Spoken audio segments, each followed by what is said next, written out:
வேதம் கேட்போம். அப்போஸ்தலர் 22ஆம் அதிகாரம்.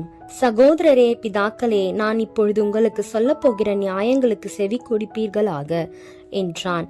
அவன் எபிரேய பாஷையிலே தங்களுடனே பேசுகிறதை அவர்கள் கேட்டபொழுது அதிக அமைதலாயிருந்தார்கள். அப்பொழுது அவன், நான் யூதன், சிலிசியா நாட்டில் உள்ள தர்சு பட்டணத்திலே பிறந்து இந்த நகரத்திலே கமாலியேலின் பாதத்தருகே வளர்ந்து முன்னோடிகளுடைய வேத பிரமாணத்தின்படியே திட்டமாய் போதிக்கப்பட்டு இன்றைய தினம் நீங்கள் எல்லாரும் தேவனை குறித்து வைராக்கியம் உள்ளவர்களாய் இருக்கிறது போல நானும் வைராக்கியம் உள்ளவராய் இருந்தேன்.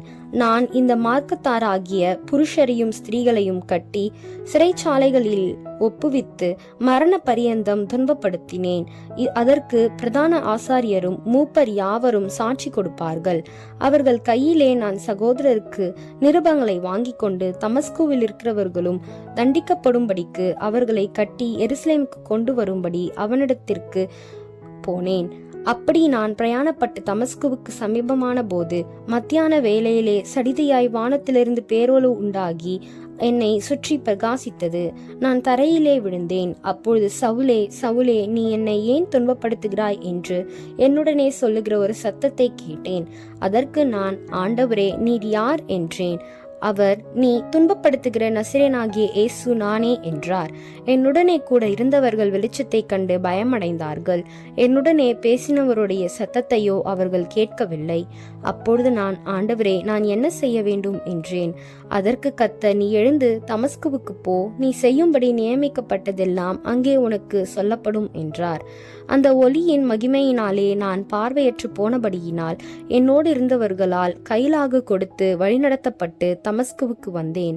அப்பொழுது வேத பிரமாணத்தின்படியே பக்தி உள்ளவனும் அங்கே குடியிருக்கிற சகல யூதராலும் நல்லவன் என்று சாட்சி பெற்றவனுமாகிய அனனியா என்னும் ஒருவன் என்னிடத்தில் வந்து நின்று, சகோதரனாகிய சவுலே, பார்வையடையாக என்றான்.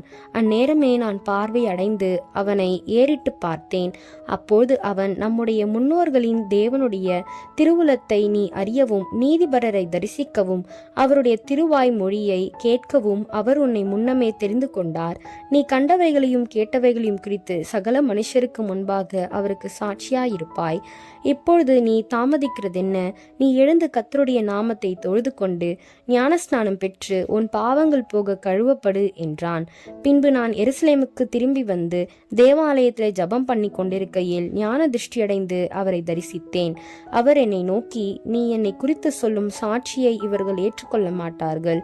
ஆதலால் நீ தாமதம் பண்ணாமல் சீக்கிரமா எருசலேமை விட்டு புறப்பட்டு போ என்றார். அதற்கு நான், ஆண்டவரே, உம்மிடத்தில் விசுவாசமாய் இருக்கிறவர்களை நான் காவலில் வைத்து ஜப ஆலயங்களிலே அடித்ததையும் உம்முடைய சாட்சியாகிய ஸ்தேவானுடைய இரத்தம் சிந்தப்படுகிற போது நான் அருகே நின்று அவனை கொலை செய்வதற்கு சம்மதித்து அவனை கொலை செய்தவர்களின் வஸ்திரங்களை காத்து கொண்டிருக்கிறதையும் இவர்கள் அறிந்திருக்கிறார்களே என்றேன். அதற்கு அவர், நீ போ, நான் உன்னை தூரமாய் புறஜாதிகளிடத்திலே அனுப்புவேன் என்று சொன்னார் என்றான். இந்த வார்த்தை வரைக்கும் அவனுக்கு செவி கொடுத்தார்கள். பின்பு, இப்படிப்பட்டவைகளை பூமியிலிருந்து அகற்ற வேண்டும், இவன் உயிரோடு இருக்கிறது நியாயமல்லவென்று மிகுந்த சத்தமிட்டு சொன்னார்கள்.